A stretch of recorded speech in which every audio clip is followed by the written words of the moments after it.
We're trying something new today. I picked these up and we're going to give them a spin. Let's see what these guys can do.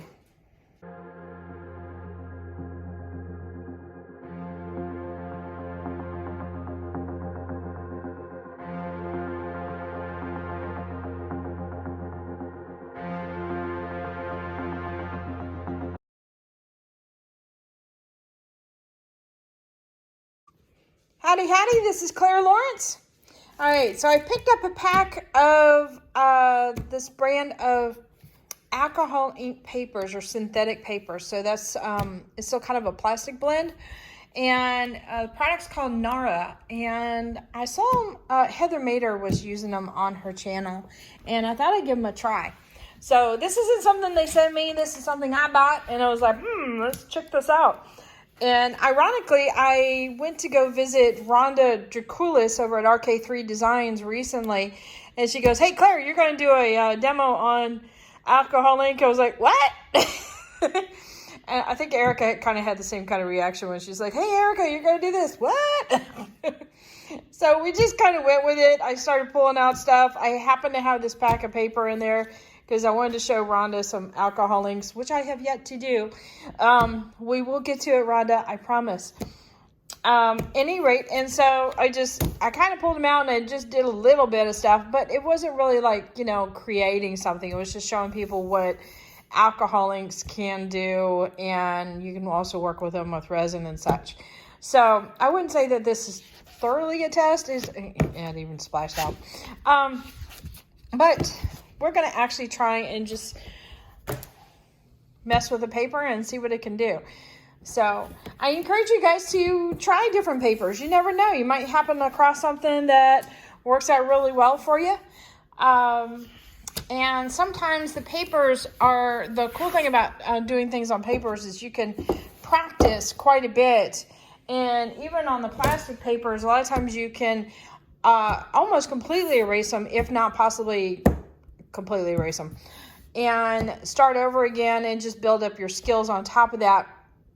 Ceramics is one of those items that you can, I believe every color will come off of it completely clear.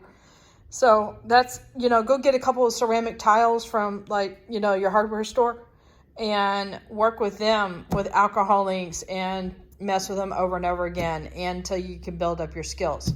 So you can mount these onto boards. Same thing with Yupo and other synthetic paper products. And trim them out to size. Now, I do use heat a lot of times, so I have a tendency to get the heavier weights. And if they do curl a little bit, you just let them cool off and they will flatten out and get to their original shape. So let's get started and throw some ink at this. All right, so I got my heat gun out. Also, this is an it's actually a hairdryer, to be honest with you. Certain kind of hairdryer, I don't know. But it's like an embossing gun. It will put off quite a bit of heat, a little bit more so than my travel dryer will. I have the link to this in my Amazon shop if you want to get to that. And I hadn't played with this in a while. I usually use my little travel hairdryer, but I want to play with heat to kind of dry it a little quicker than normal and see if I can mess with my rings and such. But I picked out two colors. This one I love because it has a variety of colors within it. So you can usually get really interesting blends with this. And then I wanted a natural or a neutral tone to go with it. And this is a little bit richer than normal as far as the natural tones. I have rainbow on standby in case I'm in the mood. I don't know. Let's see. Maybe we'll get... I've got a silver metallic that is mixed up, and it is pinata silver with just a little bit of alcohol, so it's already ready to go kind of thing. And then I love these little bottles. Huge help, as you can see. I use it for this, but if you're wanting to, I don't want to say water down, but basically that's it, dilute down your alcohol ink ahead of time, and have it say like you don't want full intensity of eggplant applied, you want a lighter version. You can use these bottles and have a few drops or filled up partially with alcohol. Add a few drops of the eggplant in there and have your own diluted version of it. I use it commonly for whites. Like I have this white here that's mixed up with some blending solution, so it's ready to go at any time. Also, if you run out of colors, like in these handy sizes, and the only way you can get them is jumbo size, I will put them into this bottle just to deal with on a more convenient level instead of this guy. So I just transfer it and get going on that part. So I'll put that guy up because we're not using him today. Okay, so don't know what I'm going to do. There's not really much of a plan. I've got a couple of these guys with just a little bit of alcohol in there. Brush ready, paper towel. So we're just going to get to it. Oh, and if you're wondering, I always use 91% alcohol. So, and now you can start getting it. So check out, and I have to share this. Walmart is carrying them, but they're in different bottles. Let me show you what I'm talking about. My messy corner, this is all my packing materials. So the bottles look like this now. And I have found them on end caps where the end cap was completely full and they had like 200 some odd bottles. So you can get them around. I need to start selling some trays. I think I've been busy.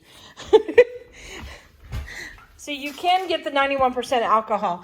They used to have them on like, you know, packaging like this. I don't think this is a Walmart brand, but that's like the last of my stash from COVID time frame. We were all like, you know, hanging on to our alcohol. Okay, quit yabbering. Get started, Clara. Okay, so apparently on the bottom of one of my little alcohol cups, there was a little bit of blue and it transferred. So I'm going to add some blue, or it's actually a cool periwinkle. So I got inspired by a blob left from a cup. Yep, go figure. But that's all right. All right. So I normally almost always want to throw some color at it and just get started. Add a little bit of alcohol to get things moving.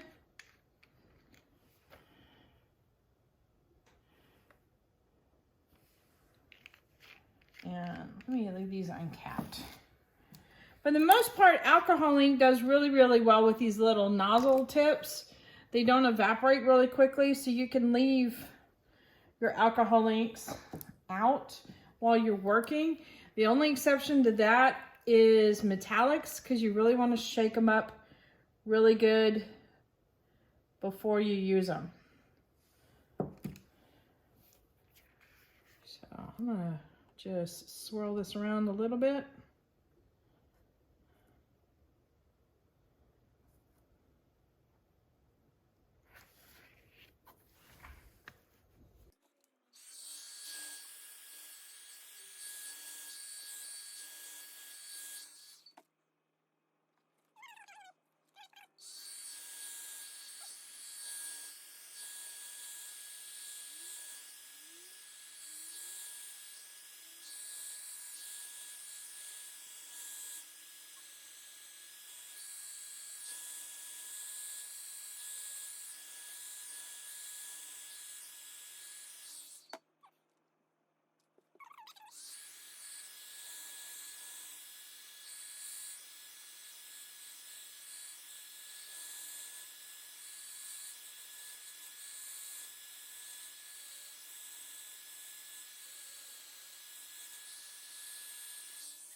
Well, that's rather interesting in there. There's like tiny little dots all over the place.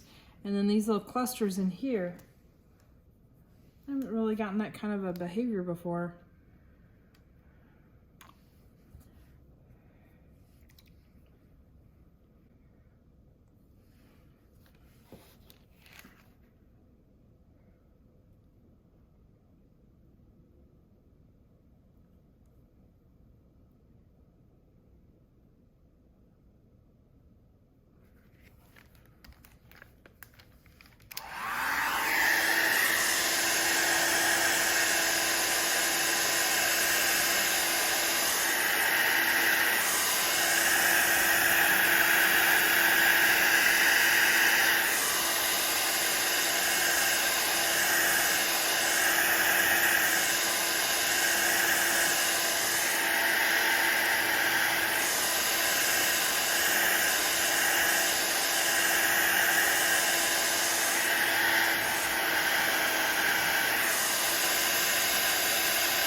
Not that I'm not liking it, I'm trying to figure things out.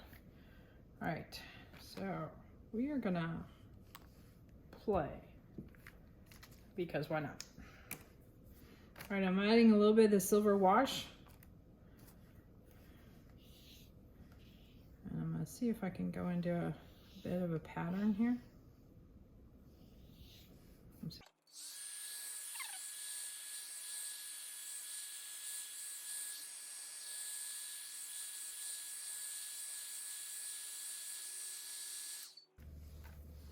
All right, that looks really pretty, but I think I'm gonna go straight silver from the bottle. So let's see.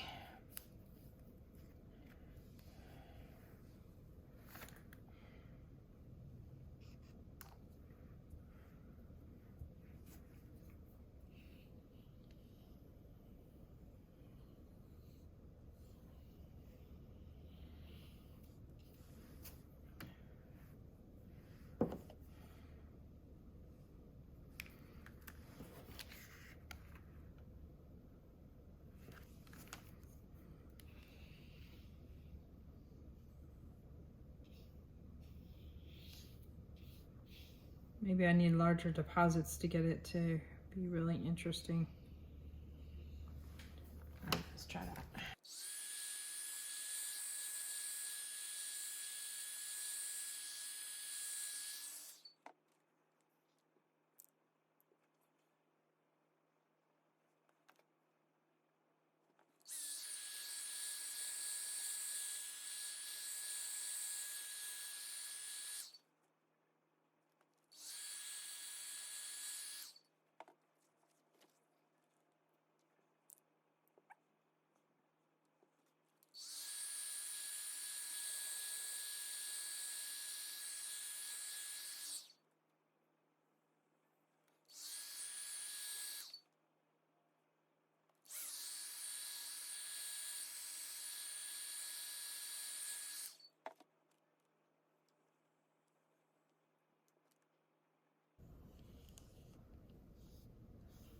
Just kind of moving colors around and messing with the shapes that it's leaving behind with the brush.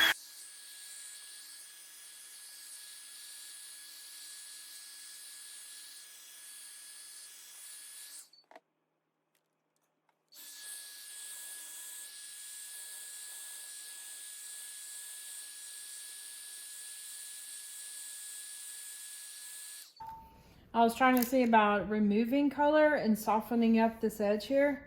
And so it's a little dance, kind of a push and pull thing. I reactivate some of the color, push it back down, and then reactivates this color, and then I push it back up, and then eventually I want to get the colors up in here.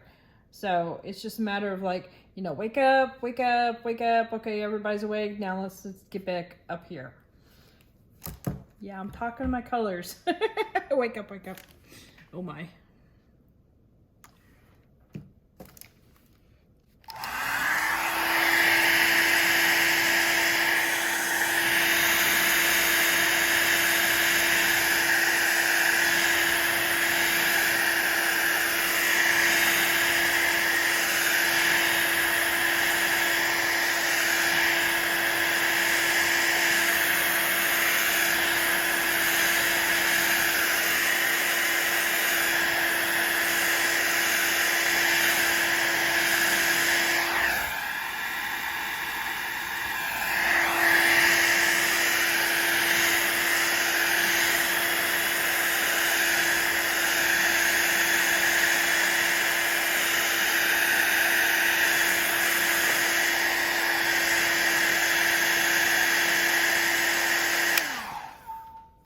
Okay, you saw that little spot there where I just kind of nabbed it.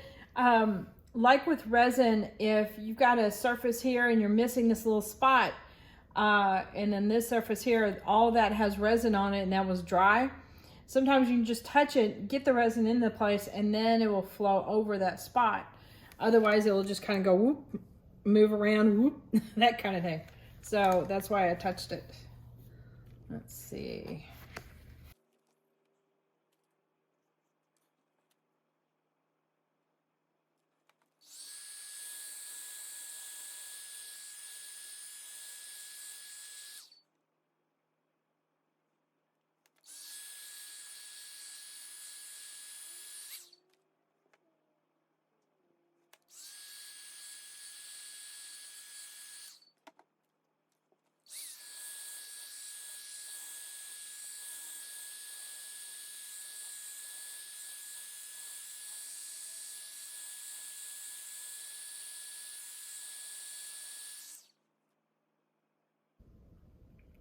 sometimes the shapes are not quite what I want.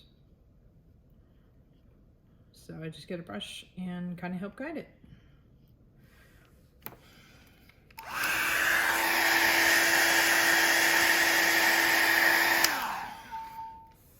All right, I've got a big blob of brown there.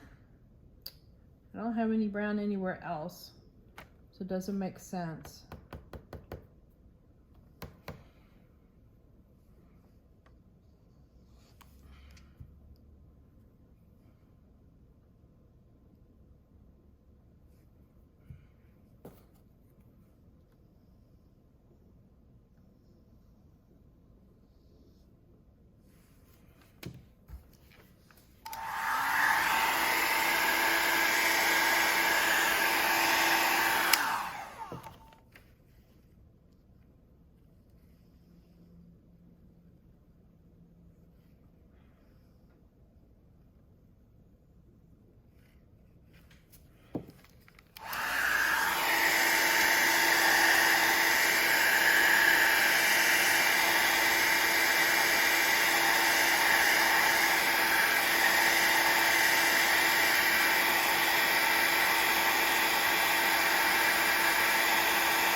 There. So I'm adding alcohol way to the side because I'm gonna try and bring it in very gently. Try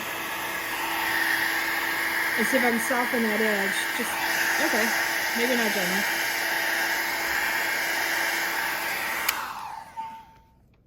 Pardon my finger, but I'm using it. Okay. And there goes an ink.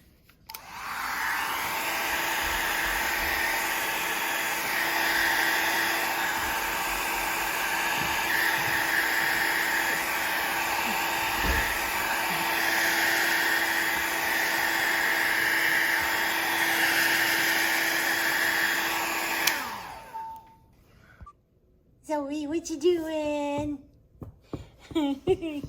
She's under my table. Hi, Zoe. You sneak in. Oh, you don't have to get up. I figured I'd go ahead and let her make a cameo. Hello.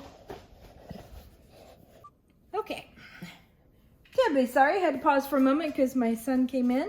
He's helping me out, dropping off some grub or that's what we call it around the house, grub, whenever we fix food and such. For mom and dad. I'm gonna add a little bit more brown. I think I'm gonna do it right here. And of course I had to do that drip. So let's go ahead and mess with that drip so it'll disperse nicely.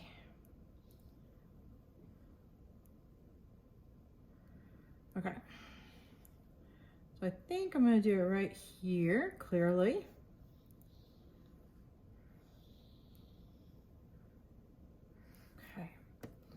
A little bit brown in here. A little bit more brown, I should say. And it's got quite a bit of silver it's picking up. So this is just starting to go into the finessing direction. I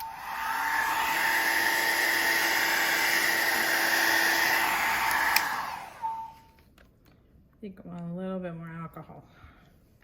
That just allows it to move in that area, get a nicer blend.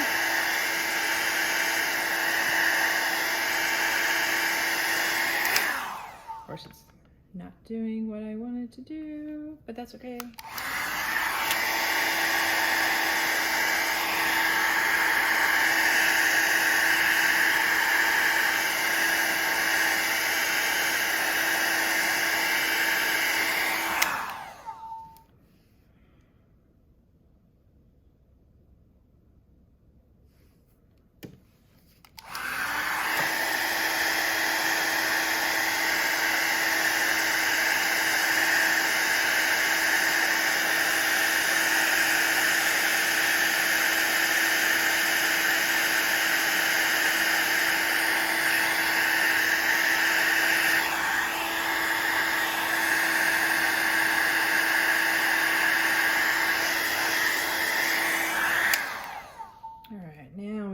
soften it up down here.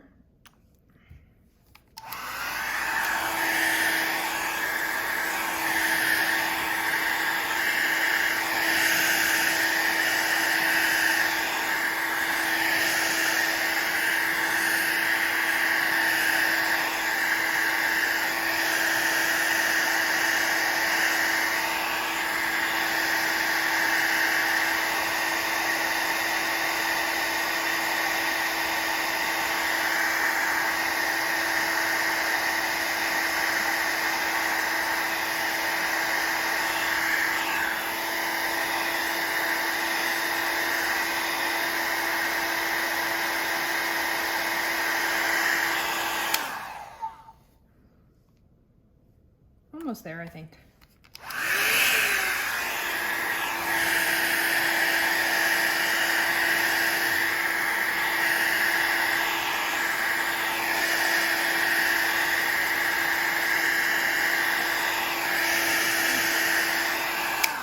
All right, this is chaotic. Just when you think you're getting close, it's like, oh crud, I didn't mean to do that.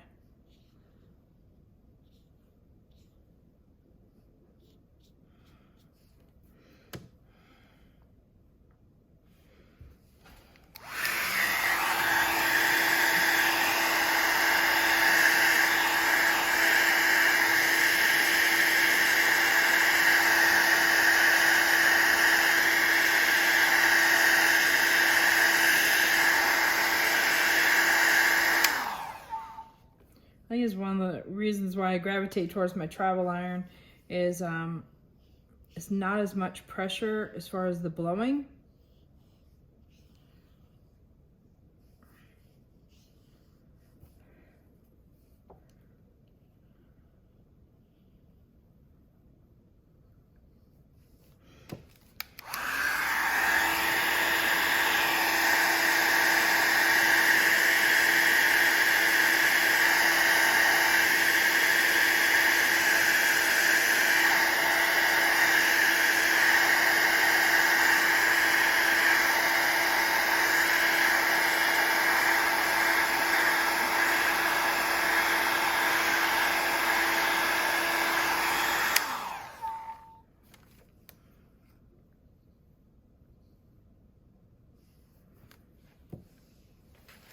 All right.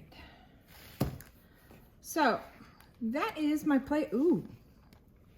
Okay, hang on a sec.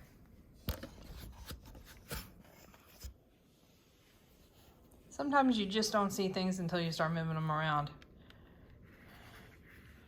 See that metallic shimmer? That's really pretty. That's from adding the silver in there. Abalone, that's it. I was trying to think of it the other day when I was doing my other piece. I was adding a lot of metallics to it, and it adds that kind of abalone, kind of mother of pearl shimmer to it that I really like. Okay, so this was a lot of fun. The papers do really, really well, and it seems like they go down to barely anything on here. Meaning as far as like you can do almost complete removal. In the beginning you saw me putting the drips on there, and sometimes things will stain. Okay, focus. Dink.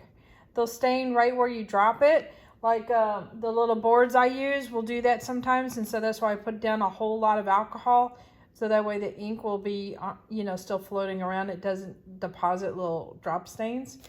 But those are also gesso boards, so they're a little bit on the porous side, whereas this is not. And yeah, this turned out pretty well. So not bad for just playing around. I encourage you guys to do some playing around, especially if you're new to alcohol ink and stuff. Just mess around with how to move the color around, for one. How to do some light blends, how to push colors, for one, push and pull, start blending colors, adding metallics, and I have on my channel, I have a thing of alcohol ink basics where I take alcohol ink techniques into little bite-sized videos, and you can play with the technique for a while and add another technique to it and start to build up your own style. So that's one way to tackle a medium. Alrighty. There you go.